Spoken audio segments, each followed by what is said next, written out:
in Boston, and it's very common for Irish people to emigrate to a different country. And I remember like my aunt emigrated to US and set up a life in Boston and had a family there, but I could never understand why she would like leave her home, leave her hometown, leave her family, everyone she knows, and just leave it all behind. And I think like when I was 18 and I had to travel to UK to start wrestling. So I think like at 18 I started traveling so much that I started to become more at home on the road. Maybe because of the wrestling, but maybe because I was spending time by myself and not like surrounded by people that have like completely different interests than I do, you know, because in Ireland, Irish people are great, but they don't really think the same way I think because of this obsession with wrestling. And there was no like wrestling culture at the time even the people that were interested in it weren't interested in pursuing it, like at my age. So I felt like I had this urge to kind of want to travel and see different places. And yeah, man, pretty much since 18, I've been on the go. And apart from this COVID, like I've never been in. I had an argument with my wife the other day. I said, like, we were kind of just getting on each other's tits, basically. Just we're around each other all the time. And I said, of course we're getting on each other's tits. We've been locked in this house essentially for 6 months. Neither of us have been in one place for 6 months in our life. Like, you know, we're always traveling and working and doing whatever. So like, I don't know, but I don't even know what we're talking about. I love traveling. Yes. I took 3 months off wrestling last year. And like people were like, oh man, it's going to be good. You're going to stay home. Dude, I went to Mexico. I went to Japan. I went to Greece. I went to England. I went home to Ireland. We went to Bratislava. We went to Switzerland. So we just went as many places as possible. And I'd been gone like, I want to say 4 months. But when I came back on NXT, I'd actually only returned to US like 2 days before. Okay. So I'd been like on the go. So from the SummerSlam, like I peaced out at SummerSlam on the Monday morning. I flew to Orlando, picked up my bags. Tuesday flew to Mexico, and then we were on the road pretty much like me and her for almost 3 months, I think. I came back and went straight back to work. Yeah. Like, man, you must be really rested. I'm like, no. I actually came back to work to get a rest. You almost need a vacation from the vacation. I know, I did, man.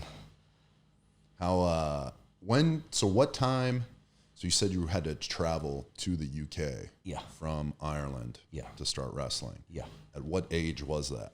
That was 18 years old. 18 years old. Yeah. So that's when you started wrestling? Yeah. So that was the year 2000. I had just finished high school. We call it secondary school, but essentially it's high school. And it's at this point in your life where you get the opportunity to either enroll in college, which in Ireland it's kind of like state funded once you get like particular grades, or you know, you go and just get a job. And for me, I just didn't really want to do anything except be a wrestler, and got a job at a train station, kind of fund this habit of like this hobby of like wanting to be a wrestler. So I'd work at the train station for like 2 weeks. I had a boss that was great. He let me take as much time off as I needed. I'd go to UK for 2 weeks, train there, and pretty much flip-flop back and forth. That was like for like 3 years.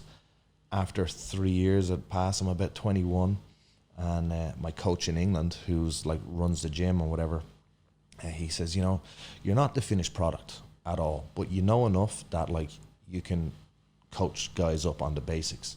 So how about like between us, we set up a gym in Ireland. Like I'll put my name on it. You can coach like the beginners. Once they get up to a certain level, you bring them over to UK, and then we keep it going that way.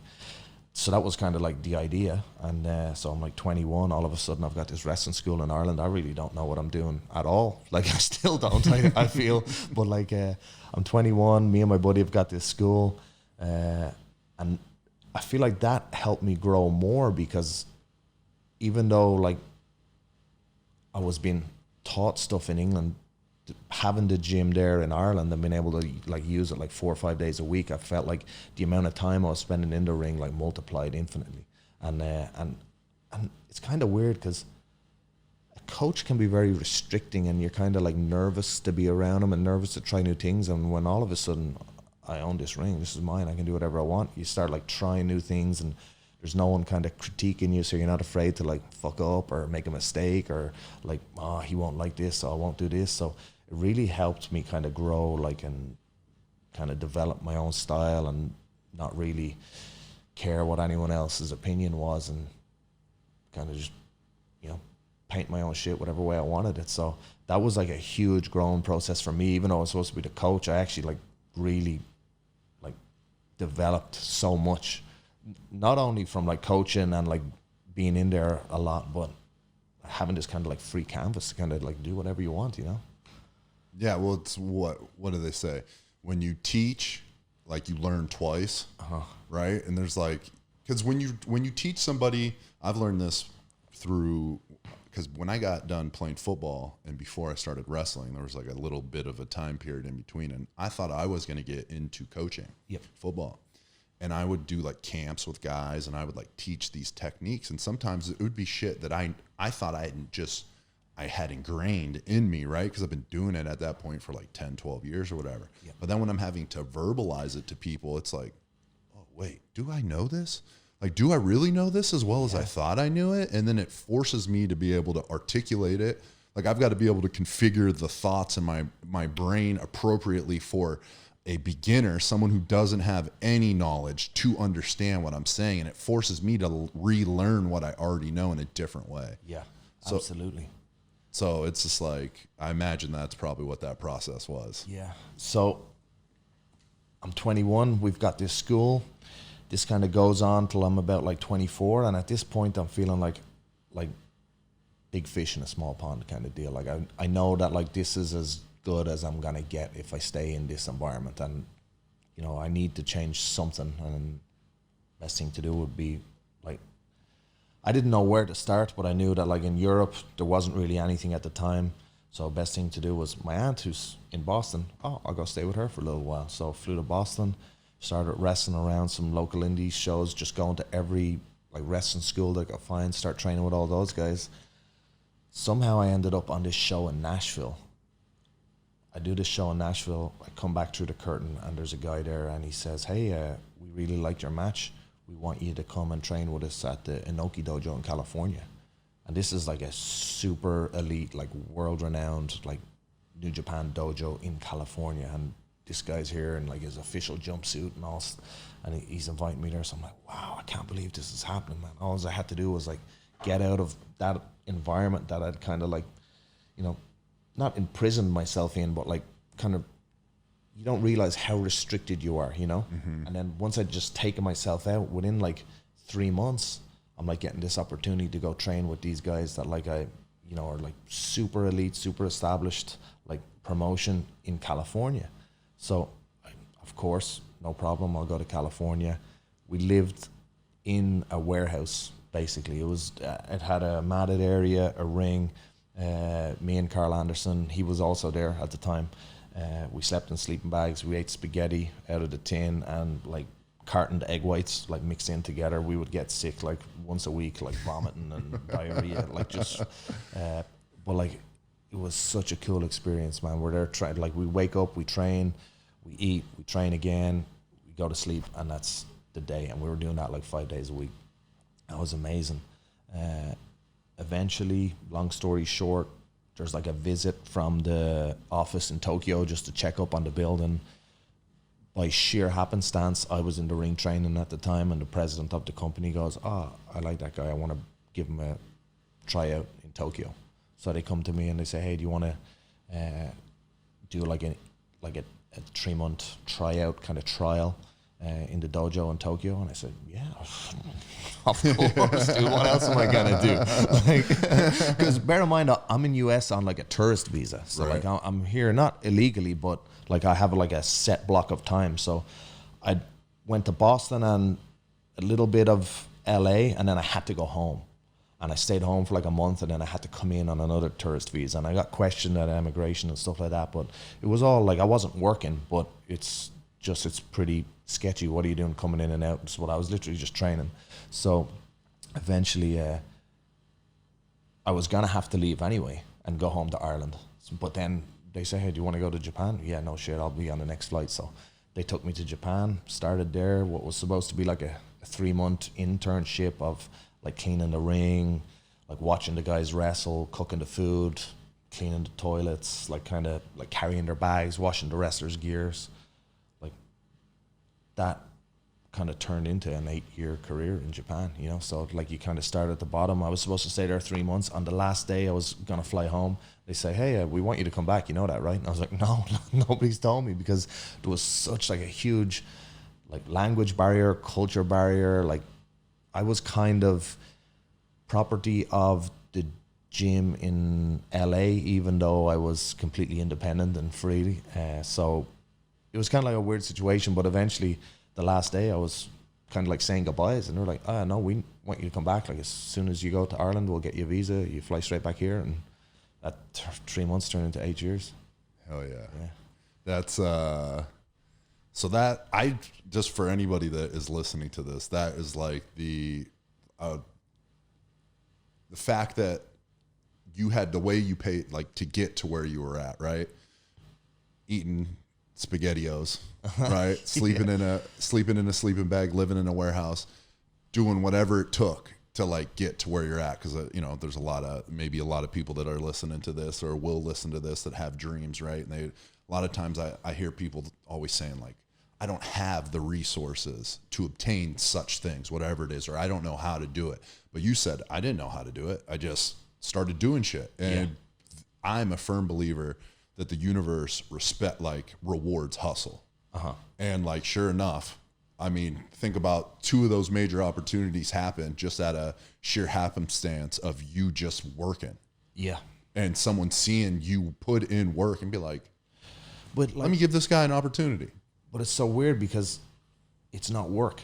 You know, like you're chasing your dreams, so you don't even feel like you're working. You don't even like feel like you're sleeping in a warehouse in a sleeping bag eating SpaghettiOs. You think, I'm chasing my dream. I'm getting to wrestle every day. The hustle. It was incredible, you know. And I remember like in the warehouse in Santa Monica, like living this like super like tough lifestyle. I was so happy, dude. Like all I would do was wake up, like shower, train, eat, train again, go to sleep. That was it, in a sleeping bag with my buddy Chad, you know, and right. we're just hanging out all day.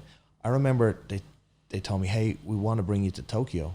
I'm like, yeah, hell yeah, but you know, you're not going to be staying at a hotel. You have to stay at the dojo. I'm like, dude, I'll stay anywhere. So I get to the dojo. The dojo is actually just a house. So it's an upgrade.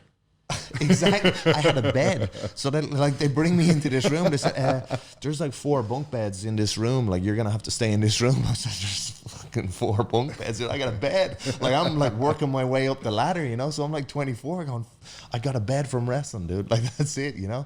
So that's, people talk about like, it's such a hard struggle, but it's not when you're in love with the process of trying to get somewhere.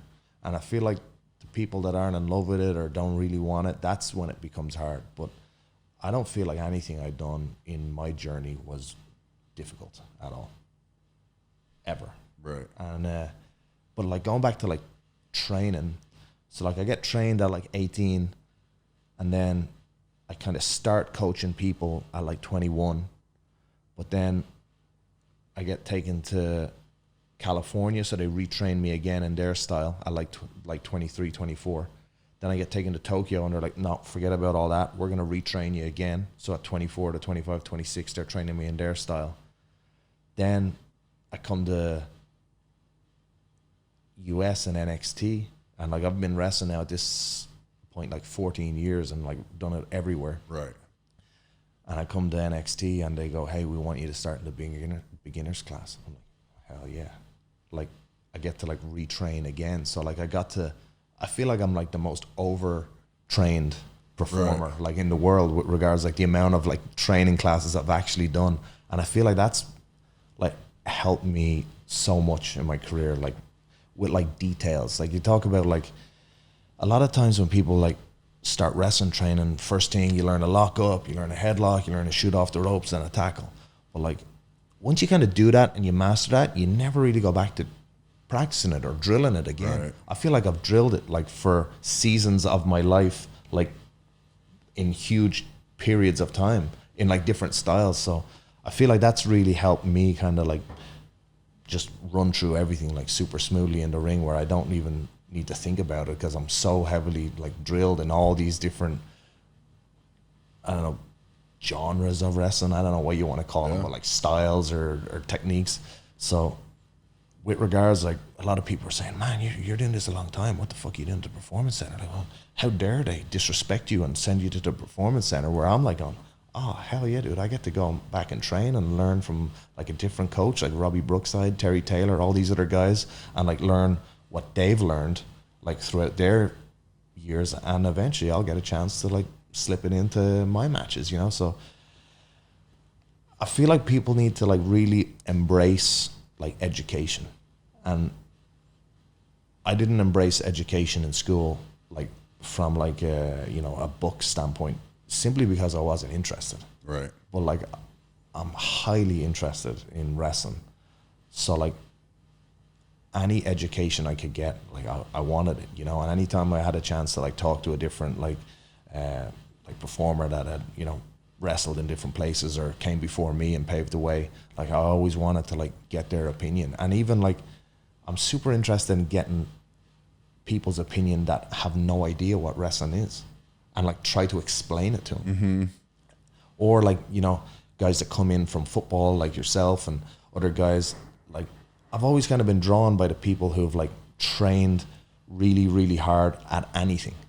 Like there was like there's a lot of guys at the performance center come in from like jiu-jitsu, like yourself from football, like, you know, Rollis from football, like all these guys. I don't know what it is, but there seems to be some sort of like unspoken like connection. Yeah. That like, even though it's a completely different like discipline or sport, it's still the same core thing that connects us all, and that's that drive to like want to Get better. Like, get better. Yeah. Yeah.